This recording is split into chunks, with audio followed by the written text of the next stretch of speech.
Shalom encore mes bien-aimés, c'est moi encore votre bien-aimée, la servante de Dieu, la prophétesse Odette Bouikou. Vraiment, je suis encore ravie, content de venir vers vous, en fait de vous parler encore cet après-midi. Voilà, je peux vous parler de d'autres choses que de Jésus-Christ de Nazareth, le seul ami que j'aime dans ma vie, le seul vraiment qui fait de moi ce que je suis aujourd'hui. Si tout le monde comprenait ces choses, aujourd'hui l'humanité ne voulait pas échouer. Bon, aujourd'hui, nous échouons parce que nous ne comprenons pas la valeur que Christ nous donne. Lorsqu'on arrive à comprendre que lorsqu'une personne reçoit Jésus comme Seigneur Sauveur, Jésus-Christ vient son maître, chacun de nous devons vraiment s'impliquer à marcher selon la parole de Dieu. Mais hélas, aujourd'hui, je voulais vraiment parler à toute personne qui me suit, quelque chose qui est plus important aujourd'hui que beaucoup de nous oublient. C'est comme j'ai parlé cet après-midi de la qualité. Aujourd'hui, ce qui nous manque aujourd'hui, on peut avoir les qualités, mais il faut avoir les fruits. Dans ces qualités-là, il y a des fruits qui suivent. Il y a des fruits. Donc aujourd'hui, je voulais un peu parler de la valeur du fruit. Parce que nous, beaucoup des hommes de Dieu, nous marchons avec des dons.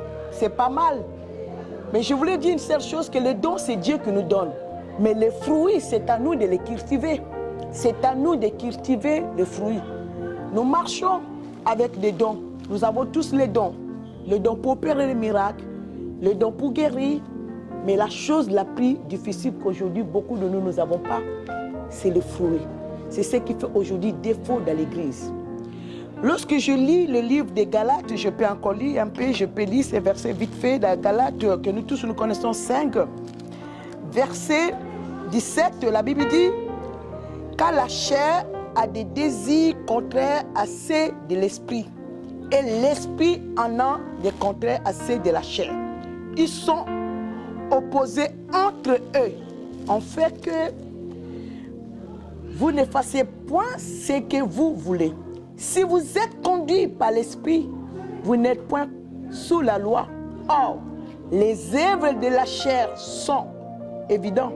Ce sont les débauches, l'impudicité, les dérèglements, l'idolâtrie, la magie, les rivalités, les querelles, les jalousies, les animosités, les disputes, les divisions et les sectes.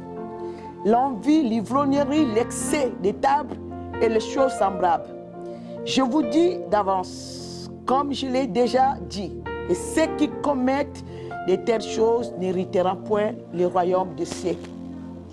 Mais, on nous dit, il y a un mais, le fruit de l'esprit, c'est l'amour, la joie, la paix, la patience, la beauté, la bienveillance, la foi, la douceur, la maîtrise de soi. La loi n'est pas contre ces choses. Ici, nous voyons, Dieu nous parle, l'apôtre Paul qui nous enseigne quelque chose d'important qu'aujourd'hui nous manquons. La chose qui nous tue aujourd'hui, même dans nos églises, même dans l'école d'église, parmi les hommes, les femmes de Dieu, les enfants de Dieu. Ici, on nous fait la distinction entre le fruit de l'esprit et le fruit de la chair.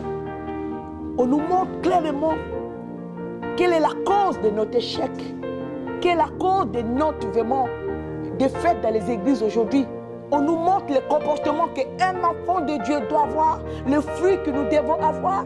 On nous montre carrément le fruit de la chair, la colère, la haine, la jalousie, l'hypocrisie, les mensonges, l'impudicité, même à l'église, la division, la haine, les excès de table, les excès de bois. Mais ici, on nous dit, ceux qui commettent de telles choses ne peuvent pas hériter le royaume des cieux. C'est la parole de Dieu. Mais parfois, on fait défaut. On se croit que non, ça c'est les choses qui est déjà passées. Ce n'est pas passé. Si Dieu attire notre attention sur ça, parce que Dieu veut que nous, en tant que chrétiens, nous devons quand même avoir la capacité d'avoir un comportement qui est dit. Mais de l'autre côté, on nous dit, le fruit de l'esprit, c'est l'amour. Mes frères et mes sœurs, l'amour. Aujourd'hui, mon frère, ma sœur, l'amour n'est pas la gentillesse. Aujourd'hui, nous sommes dans l'année de gentillesse. Nous vivons par la gentillesse. Dans l'église aujourd'hui, nous marchons par la gentillesse. Parce que si nous avons l'amour, lorsque nous parlons même dans les livres, comment on appelle ça, de Corinthiens, je crois, 13, on nous parle de l'amour. Nous voyons le comportement de quelqu'un qui a l'amour. L'amour supporte, l'amour pardonne, l'amour oublie. Mais aujourd'hui, hélas, où est l'amour que nous avons? On nous dit, le fruit de l'esprit, c'est l'amour. L'amour doit être cultivé. Le fruit de l'esprit, c'est la paix. La paix doit être cultivée. L'esprit de l'esprit, c'est la joie. La joie doit être cultivée. Aujourd'hui, toutes choses, les dons, Dieu nous donne. Mais on ne peut pas pratiquer un don. Mais on peut pratiquer un fruit. Lorsque quelqu'un me donne l'arachide, quelqu'un me donne la mangue, je peux manger la peau, le reste, mais je peux encore pratiquer le noyer qui est là. Parce que la mangue, c'est le fruit. Nous devons aujourd'hui, l'Église de Dieu, le corps de Christ, si vous voulez vraiment attirer chacun de nous, nous devons avoir l'amour. Dans notre siècle, il n'y a plus l'amour. Il n'y a plus l'amour. Nous avons l'amour d'intérêt. Nous avons l'amour de la majorité. Aujourd'hui, on s'aime parce que, voilà, quand je donne quelqu'un quelque chose, il m'aime. Lorsque je le donne prix, il ne peut plus m'aimer. Mais aujourd'hui, voyons un peu l'amour de Christ. Nous commettons les péchés, nous faisons le mal, mais Christ nous pardonne toujours. Ayons le comportement de Christ, ayons cet amour, malgré ce que le monde fait. Chaque jour, nous voyons la pluie, chaque jour, nous voyons le vent, chaque jour, nous voyons la tempête, chaque jour, nous voyons le soleil. Il n'a pas changé. Et mais pourquoi nous, les hommes de Dieu, les enfants de Dieu, soi-disant les chrétiens, aujourd'hui, nous avons des moitiés d'amour? Ça, ce n'est pas l'amour. L'amour, c'est un fruit que nous devons cultiver. Je voulais donc attirer l'attention à tout le monde qui me suit. Cultivons notre amour. Cultivons notre joie, cultivons notre paix, cultivons notre vérité, cultivons notre patience, cultivons notre maîtrise, cultivons-les. Malgré ce que quelqu'un peut te faire, tu peux encore supporter la personne. C'est pourquoi cet après-midi, je voulais tout simplement te dire, toi qui me suis, de loin, de près, cultivons l'amour. Cultivons, travaillons notre amour. L'amour, c'est la clé de tout. Lorsque nous lisons l'amour, on dit l'amour supporte tout. L'amour pardonne tout. L'amour n'est pas envié. Aujourd'hui, nous sommes dans un monde où on est là pour s'envier. Surtout nous, les hommes de Dieu. On ne veut pas se soutenir. On ne veut pas se soutenir. Aujourd'hui, si nous sommes des enfants du même corps, le corps de Christ, aujourd'hui, si la main a mal, moi qui ai les pieds, je dois le supporter. Si la tête a mal, moi qui ai comment on appelle ça, la main, je peux les supporter. Mais aujourd'hui, qu'est-ce que nous attendons? Nous attendons l'échec de l'autre. Lorsqu'on voit que l'autre est tombé, alors nous tapons le main.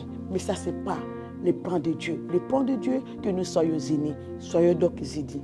Que Dieu vous bénisse de loin et de près. À bientôt. Votre âme servante de Dieu, la prophétesse Odette Boukou. Merci. Au revoir.